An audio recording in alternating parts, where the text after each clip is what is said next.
They are serious, and certainly kind of something not to be brushed off anytime soon.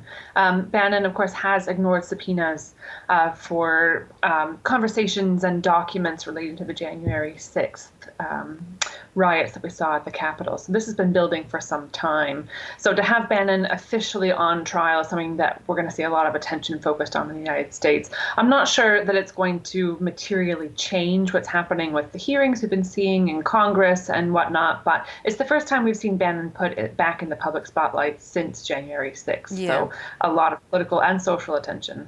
And so, Cailin, too, he has since said, as you know, that he's willing to testify to the January 6th committee. I think it was a way of trying to avert the charges that have now started, or the trial that has now started.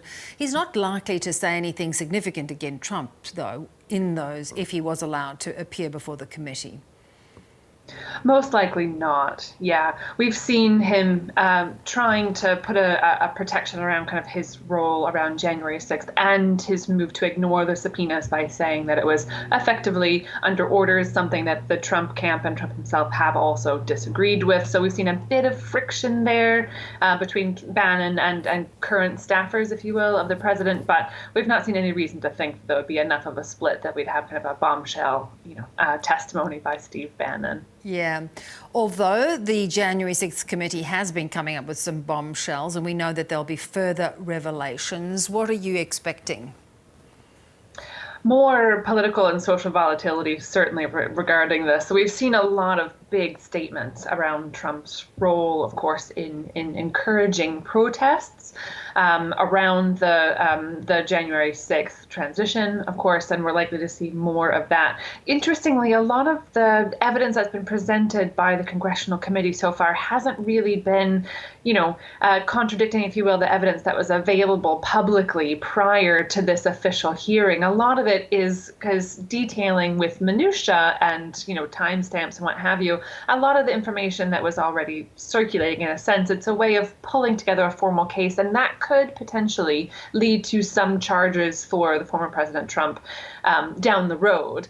But will it have a huge impact on his standing ahead of the next round of elections and candidates who are looking to assume the mantle of the kind of Trump political movement that he created? I'm not convinced it's going to have a huge impact on that. Yeah.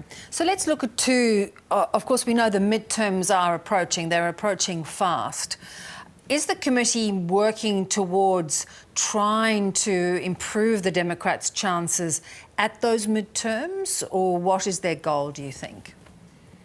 I wouldn't say it's specifically intended to help the Democrats. I remember Liz Cheney, a staunch Republican who has fallen out with some of the parts of her party, normally the kind of still pro-Trump segments. She's the one who's really spearheading this effort, and I think she'd be quite sorry to see the Democrats perform well at the midterms. So I think it doesn't necessarily have an overlay of kind of election momentum necessarily, more about trying to realign the Republican Party and more generally American politics with this kind of post-truth era, and trying to lower the political temperature that we've seen really rising recently, that obviously culminated in these very serious riots in 2020. Yeah. So I'd say we're looking at trying to bridge the gap where they can. Will they be successful?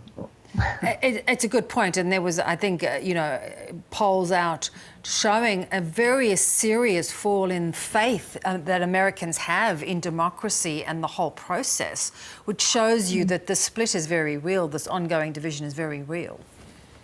Yes, I think in particular efforts by some parts of the Republican Party, generally speaking, and other supporters of the kind of, we'll say, the Stop the Steal movement that were put forward around the 2020 election to undermine public confidence in elections is a big threat. We think that's one of the biggest threats facing U.S. political stability moving forward, is that loss of confidence in institutions, which we think is a real critical element. We've already seen public approval ratings of Congress decline over the last several decades. It's nothing new, but to lose confidence in the ability of institutions to keep themselves ticking over, that's very serious. And I don't know how supporters of either party can really get on a level playing field to talk if there's a credibility question. Correct or incorrect, that's part of the conversation. And Cailin, you talked about the possibility that there could be charges brought against Trump.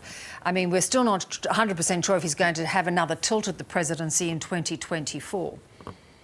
And there's been some talk that he could announce a run ahead of the midterms, probably with a dual kind of intention there. One, to drum up support for Republican candidates, many of whom have done quite well in elections, their primaries leading up to the midterms, on the Trump endorsement, or leading the way, again, with the Trump political movement, even if not a specific endorsement by the former president. So that'll be an attempt to drum up some support for Republican candidates, but also it could be a way to potentially shield himself from future measures that would come out of that committee. But again, we don't think that would be successful. If there'll be charges brought, they'll be brought regardless of whether or not he's a candidate, most likely for the election. And the committee has said so much over the course of the last day. They'll carry forward with their plans regardless of what he intends for 2024. Good to talk, as always. You stay cool in London. I see the temperatures now have hit over 40 degrees. It's going to be a hot one for you.